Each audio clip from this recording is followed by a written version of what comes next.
y agradecemos la presencia de Dafna Viniegra, por supuesto especialista en el tema, cofundadora de ILAS, esta Asociación Civil Infancia Libre de Abuso, amiga de la casa. Dafna, bienvenida.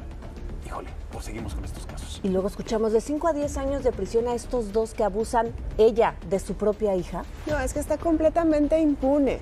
Está impune en la sociedad, en la familia y en el gobierno. Por eso estamos como estamos, por eso está completamente permisivo el abuso sexual infantil. ¿Por qué realmente no se han tomado acciones de fondo para un delito que nos duele a todos? Y todos nos indignamos, se hacen virales estos casos. ¿Por qué la autoridad entonces no le ha entrado como debería de hacerlo para que haya sanciones realmente ejemplares y que una solución de fondo? Yo creo que hay un problema muy grave de derechos humanos infantiles, ¿sabes? Creo que están completamente hechos de lado, aunque lo hablamos y le decimos los derechos humanos, pero no hay de fondo unas leyes que soporten el tamaño del problema que tenemos en el país. Somos el país número 1 de todo el mundo con abuso sexual infantil. En el 2023, 533 niños recibieron atención médica después de un abuso sexual. Imagínate el grado de agresión para que tengas que acabar en el hospital. Esos los que acabaron en el hospital, bien lo señalas, porque los que se quedaron en su caso, retraídos, sin levantar la mano y sin levantar la voz, que es la gran mayoría. Desgraciadamente, es tremendo, porque tenemos en el estudio ya bien analizado que el 80% o más de los casos están dentro del entorno familiar, y de ese 80%, el 73% está dentro de un familiar directo. Padre, madre, padrastros, tíos, primos, hermanos, abuelos. ¿Cuándo vamos a parar? Oye, en diciembre nos dabas un dato muy interesante que a Roberto y a mí nos partía mucho el corazón, de cómo se incrementaban justamente los casos, particularmente en época de Navidad, donde la familia llegaba a casa a festejar, a celebrar las fiestas, pero que de pronto tenías el enemigo en casa. Pasan las fiestas, pero la situación sigue complicada y el riesgo continúa.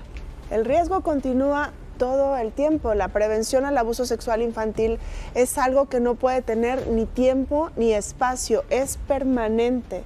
No podemos esperar a que llegue la temporada decembrina otra vez porque vamos a prevenir porque viene el 40% de los agresores más a casa.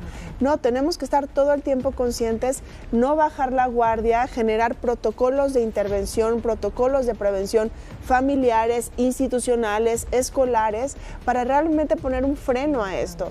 Y en la medida en la que espacios como este, como ustedes que están tan comprometidos con la causa, levantemos la voz, en ese momento vamos a acabar permeando a la sociedad, al gobierno, a las escuelas y a toda persona que nos escuche, que con los niños no, y a los niños no se les violenta, los niños no son el basurero emocional de nadie.